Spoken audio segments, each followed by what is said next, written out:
Deep clean பண்ணி கிட்டத்தட்ட 1.5 மாதத்துக்கு மேலே ஆச்சு. அப்பப்போ க்ளீன் பண்ணி எடுத்து வைக்கிறதோட சரி, ரொம்பவே வந்து டஸ்ட்டாக இருந்தது. ஸோ வந்து ஃபர்ஸ்ட் வந்து இந்த ஷெல்ஃபு, இந்த கார்னரில் வந்து எல்லாமே டீப் க்ளீன் பண்ணிட்டோம் அப்படின்னா குக்கிங் பண்ண ஈஸியாக இருக்கும். அதனால் ஃபர்ஸ்ட் வந்து இந்த கிச்சன் கவுண்டர் டாப் கார்னர் தான் செலக்ட் பண்ணி அதை ஃபர்ஸ்ட்டு டீப் க்ளீன் பண்ணி ஆர்கனைஸ் பண்ணி எடுத்து வச்சிட்டோம் அப்படின்னா குக்கிங் பண்ணிவிட்டு மீதி வேலையுமே பார்த்துக்கலான்னு சொல்லிட்டு ஃபர்ஸ்ட் வந்து நான் இந்த சைடு தான் வந்து க்ளீன் பண்ணிகிட்டு இருந்தேன். அவ்வளோ டஸ்ட் இருந்துச்சு.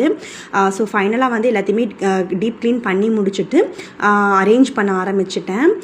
ஏன்னா வந்து குக்கிங் பண்ணுறதுக்கு வந்து ரொம்பவே வந்து ஈஸியாக இருக்கும். அதுக்கப்புறம் வந்து கொஞ்சம் ஹேண்டியாக இருக்கணும். அதனால் வந்து ஃபர்ஸ்ட் இந்த கார்னரை வந்து செலக்ட் பண்ணேன். அதுக்கப்புறமா வந்து செல்ஃபு மற்றது எல்லாமே வந்து 1 by 1 வந்து இந்த 2-3 டேஸில் வந்து கம்ப்ளீட் பண்ணிடலாம் அப்படின்ட்டு. ஸோ இந்த கார்னரில் வந்து உப்பு ஜாடி, புளி, நைஃபு, அப்புறம் காப்பி தூள் அந்த மாதிரி வந்து எடுத்து ஆர்கனைஸ் பண்ணிட்டேன். என்னோட நைஃப் வந்து ஒரு 4 years 5 years யூஸ் பண்ணிகிட்ருக்கேன். எல்லாமே உடஞ்சிருத்து, துரு பிடிச்சிருச்சு. ஸோ அதனால் ரொம்ப நாள் விஸ்லிஸ்ட்டில் இருந்தது. சரி, ஓகே, ஃபைனலாக வந்து இந்த செட் ஆஃப் 3 நைஃப் வந்து வாங்கியிருந்தேன். இதோட லிங்க் வேணும் அப்படின்னாலுமே வந்து எனக்கு வந்து டிஎம் பண்ணுங்கள், நான் லிங்க் வந்து உங்களுக்கு சென்ட் பண்ணுறேன்.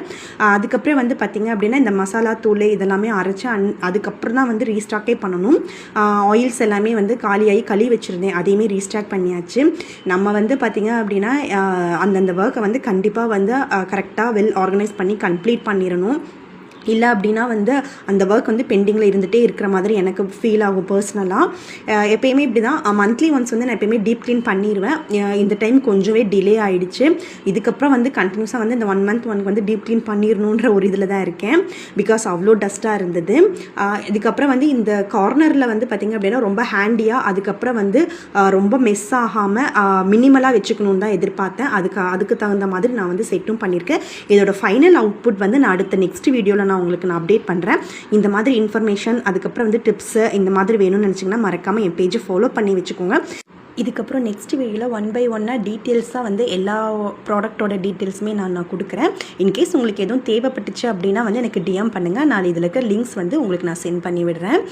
இந்த மாதிரி மோர் வீடியோஸ்க்கு மறக்காமல் என் பேஜை ஃபாலோ பண்ணி வச்சுக்கோங்க. லைக்மே போட்டுக்கோங்க, எனக்குமே ரொம்ப ஹெல்ப்ஃபுல்லாக இருக்கும். இதுக்கப்புறம் வந்து நிறைய அப்டேட் பண்ண போகிறேன். ஸோ மறக்காமல்